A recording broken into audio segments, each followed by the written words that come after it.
Hello, readers. So last night you timed yourself to read for 30 minutes and you noted the number of pages that you read in that time. Now, what I'd like you to do right now is, my in-class students, I'd like you and your partner to talk about what happened for you when you did that, and I'll give you a few minutes to do that right now.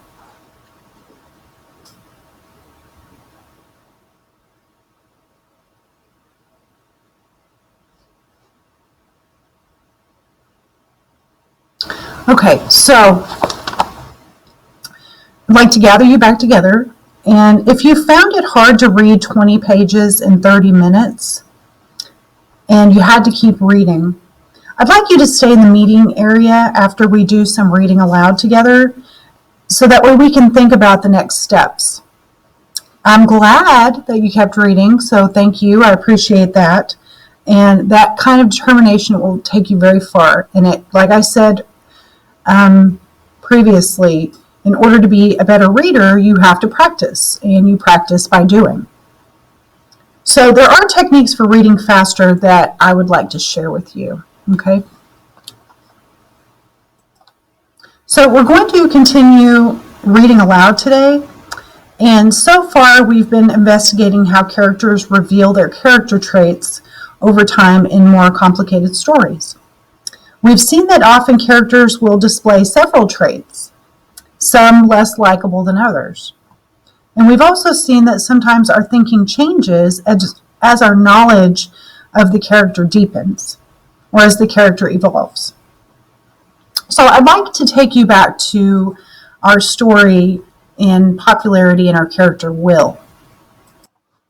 So as we first began getting to know Will, we were trying to figure out some of his character traits. So we were thinking, did he seem uncaring or ruthless? Did he seem determined? And we never really figured that one out. Did he seem lonely or isolated? Was he clever or was he observant? And then after that, we created our theory chart where we talked about him.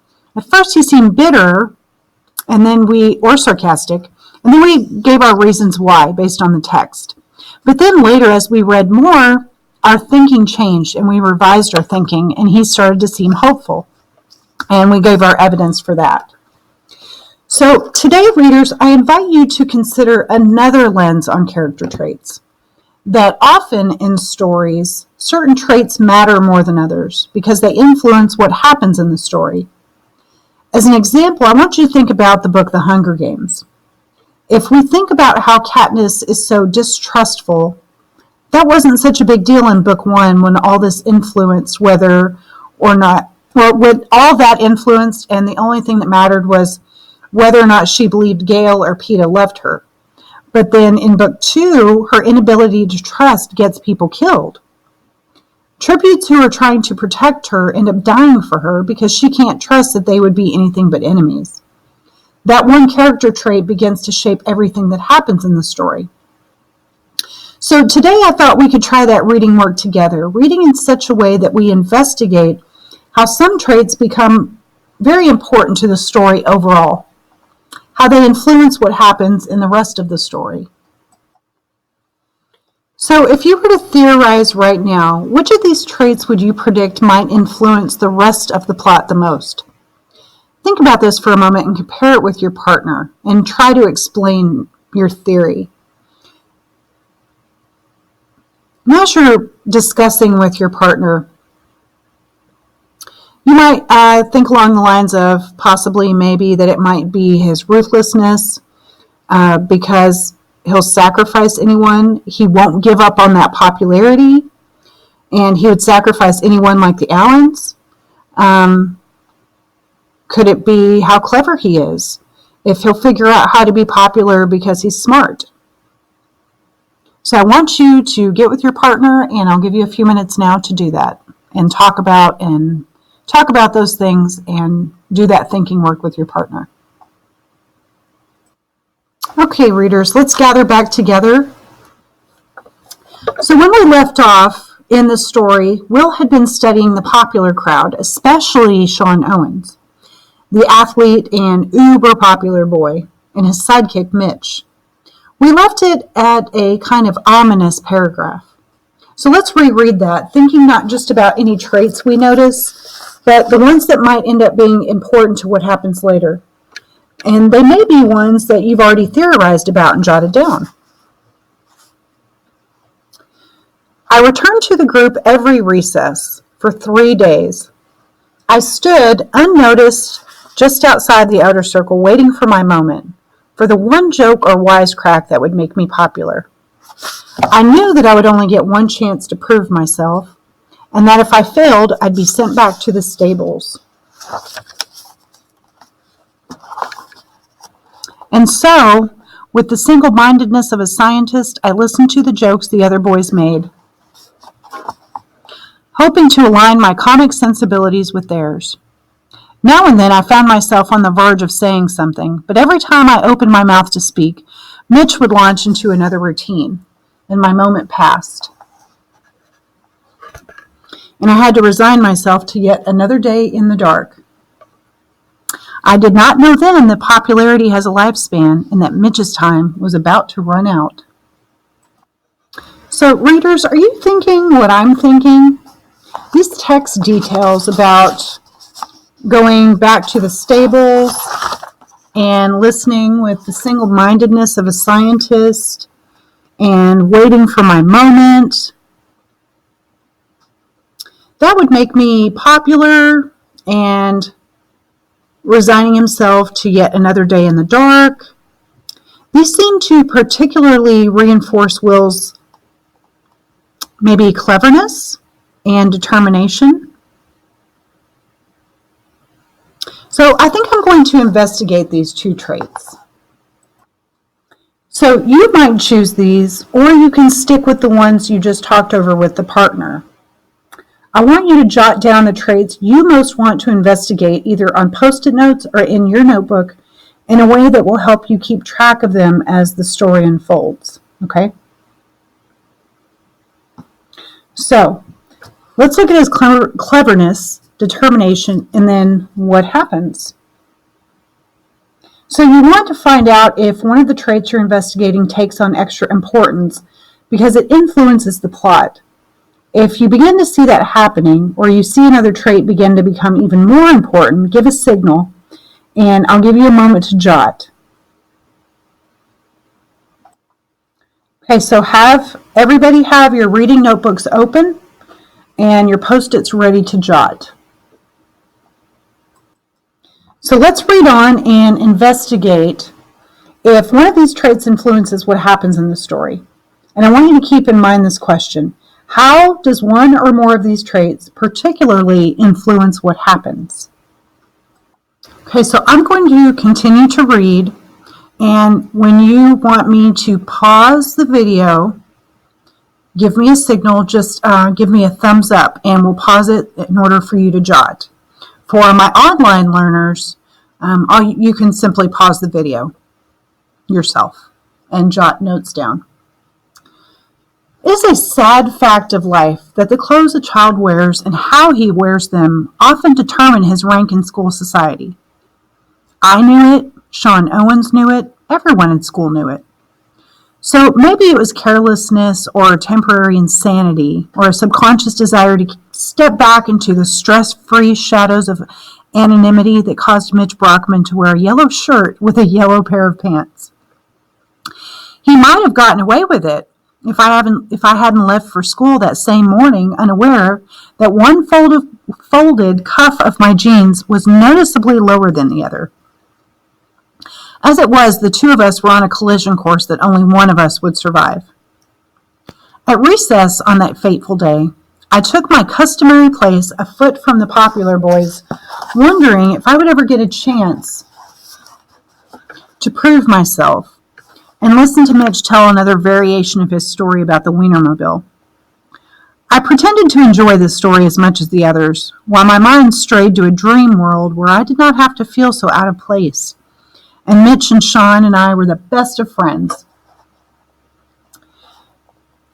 And then, with a suddenness that jarred me back to reality, Mitch Brockman, a boy who had never noticed me, never seemed to know or care that I was alive, turned to me, pointed at my uneven pants, and said, "Someone needs a ruler." This was perhaps the wittiest remark he'd ever made, and I froze. With 4 words, he had devastated all my aspirations, defined me as a fool, and all but condemned me to a life of shame and obscurity. I could see my future, my boyhood itself, crumbling to dust, and as I heard the laughter and felt the heat of the spotlight upon me, I pointed at Mitch's yellow pants and shirt and said, "Someone else needs a mirror. You look like a canary." Then, with the grace of a magician's assistant, I raised my left arm in a presentational gesture and said, "Boys, I give you Tweety Bird." So it seems that Will has found his moment, and now he's openly mocked Mitch, comparing him to the cartoon character Tweety Bird. So go ahead, look at your Post-its. Are any of those traits influencing what's happening? Do you think you might want to revise your theory? I think I want to revise mine. So up here, we originally have cleverness and determination. But now maybe we should change that determination to ruthlessness, because Will mocks Mitch. Okay, so let's keep reading. He says, "Boys, I give you Tweety Bird." And it was all over. As the volume of the laughter doubled, Mitch seemed to vanish, and that day, on that playground, Sean Owen's laughter was heard for the first time. In an instant, Mitch Brockman became Tweety Bird, and I, an absolute non-entity, became somebody. And then somebody special. Someone to seek out, someone to follow. Sean Owen's first jester and best friend. The entire transformation was complete in a matter of months. So it looks like Will finally got what he wanted. He achieved popularity. So go ahead and do some jotting, and I'm going to do the same. So, as we can see, Will gets to be popular now.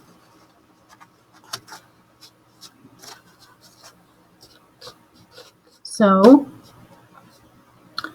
he mocks Mitch's clothes, then he replaces Mitch, and now he gets to be popular.